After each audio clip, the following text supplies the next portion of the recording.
So we had the weigh-in for Daniel Dubois versus Nathan Gorman yesterday. The fight is tonight. Gorman weighed in a full 17 pounds heavier than Daniel Dubois. That's a lot. That is no small amount. Interestingly, on the tail of the tape, Nathan Gorman measures 6'4.5". I thought Nathan Gorman was 6'3", because that's what they were billing him at for a long time. But apparently 6'4.5". So there's actually very little difference between the pair of them in terms of height.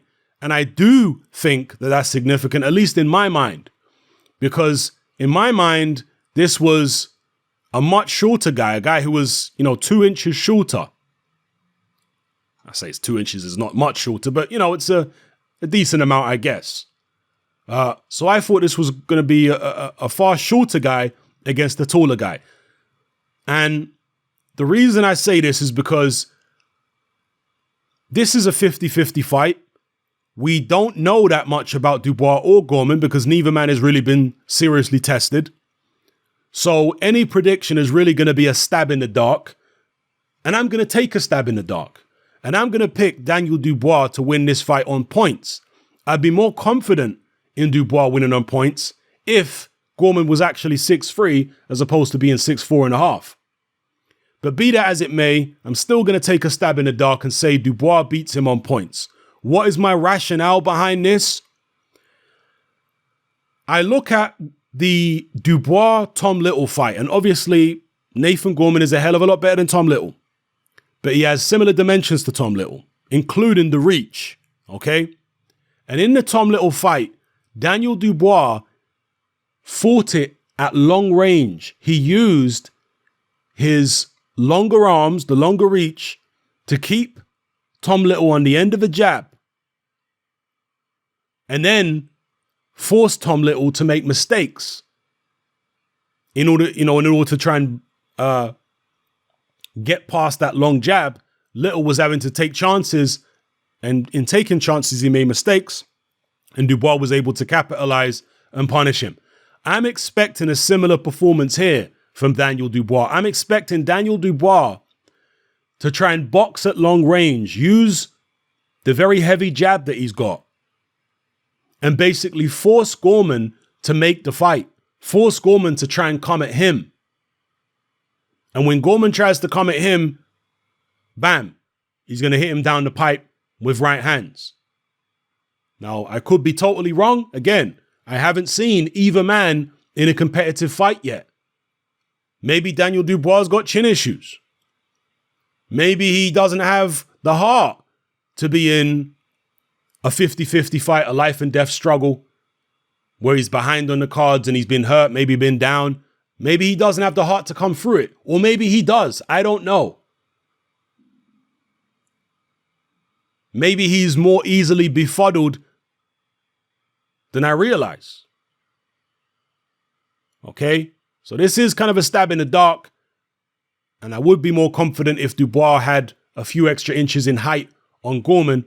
But nonetheless, I'm taking Daniel Dubois on points. And in my mind, in making that prediction, in my mind, it will have to be a fight where Dubois is on the outside. He's using his extra reach. Gorman is forced to try and take chances to get in close. In doing so, he walks into a few big shots, becomes more cautious, and, the fight becomes basically Daniel Dubois' fight on the outside, sticking the jab. Maybe there'll be some moments of drama down the stretch when Daniel Dubois gets a bit tired and Nathan Gorman's able to capitalize. But ultimately, in the scenario I've got in my head, Daniel Dubois holds it together, manages to keep Nathan Gorman honest, and wins a decision on the judges' scorecards. People are talking about Nathan Gorman having faster hands, being slicker and more fluid than Daniel Dubois, and I agree on all counts. He is faster. He is slicker. He is, a more impressive combination puncher, etc. And people are looking at, Tyson Fury and what he's done in the heavyweight division with his slickness, with his fluidity. But Tyson Fury, along with being slick and fluid, and being a good mover. He's 6'9", there or thereabouts. He's got something like an 85-inch reach. Nathan Gorman doesn't have that kind of height advantage over most of his opponents or reach advantage. Tyson Fury, when he fought Deontay Wilder, had the longer arms. Yes, go look at the stats. Well, at least the longer reach anyway. Arm length and reach are a bit different, but certainly he appeared to have just as long arms as Wilder, if not longer. Whereas in this fight here, Nathan Gorman doesn't have that kind of advantage that Tyson Fury had over Wilder. He doesn't have longer arms than Dubois. He doesn't have a longer reach. He's at a disadvantage in terms of arm length and reach. So don't mistake Nathan Gorman for Tyson Fury. He's not. Yeah? He's a moderately sized heavyweight in terms of height and reach by today's standards. Whereas Daniel Dubois is closer to, a big heavyweight in terms of the reach, at least. Dubois' reach must be about, I think it's 82, 83 inches. Nathan Gorman's reach, I don't think it's even 80 inches. It's something like 75 or 74. So there's a big difference in reach between these two men. And I do think that if Daniel Dubois uses his reach the right way, it could be very effective in this fight. I'm certainly not counting Nathan Gorman out. These are two unknown quantities. Anything could happen. I mean, boy, Nathan Gorman could come out and win in the first round for all I know. But, just to take a stab in the dark, I'm saying Dubois wins the fight on points. And the weight of Nathan Gorman, coming in 17 pounds heavier than Daniel Dubois. Is Nathan Gorman as physically strong as Daniel Dubois? I know he's heavier. Is he as physically strong? If he is as physically strong or more physically strong, then maybe the weight might help him. Because Nathan Gorman is good on the inside. He is good at pushing people against the ropes and getting combinations off. But if he's not as physically strong as Daniel Dubois and all that extra weight is just dead weight, then I think it will be a hindrance, to be honest with you. I know he does move around the ring quite well, but he'll need all the extra foot speed that he can get if Daniel Dubois is able to set up shop on the outside and establish his jab. Gorman will need more foot speed to be able to bridge the gap and get up close and start roughing Dubois up and getting the combinations off. I don't know. I just don't feel as though if Dubois fights the way I'm describing, Gorman is going to be able to neutralize it very easily. Daniel Dubois does make mistakes in fights, of course. He's not the fastest guy out there. He made many mistakes in his last fight against Richard Lartey, having a trade up, getting caught with big shots. Very sloppy, actually, from Daniel Dubois in that fight. If he does that against Nathan Gorman, he's going to find himself in a world of trouble.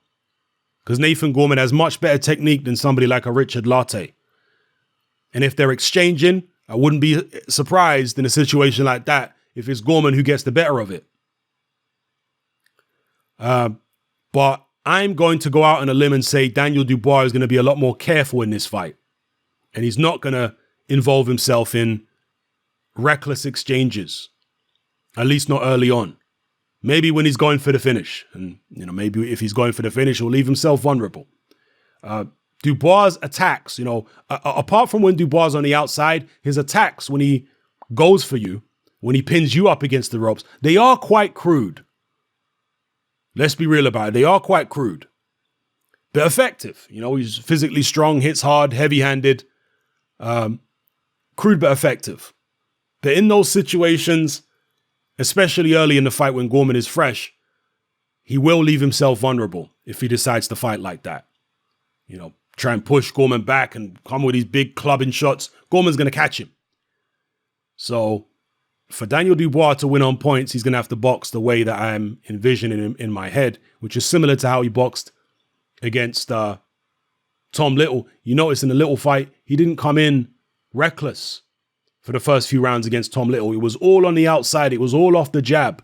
It was all using his reach. When he'd sufficiently broken his man down, then he stepped in. and attacked him. So I think he'll do the same here. Yeah, that's my final prediction. I'm taking Daniel Dubois to win the fight on points.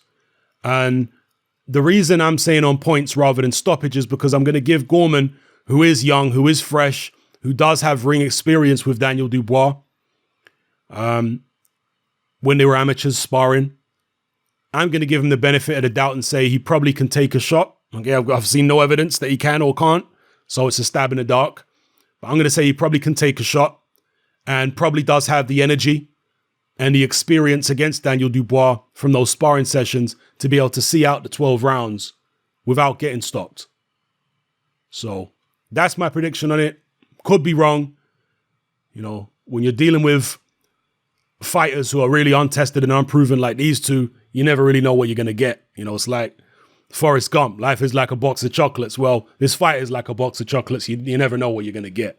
But that's my best guess on what's going to happen is a Daniel Dubois points victory. Let me know what you guys think in the comment section below. It's happening. I'm out. Join me on Patreon. I upload a minimum of 2 podcasts every single week, covering a wide variety of controversial topics, as well as live stream Q&A sessions.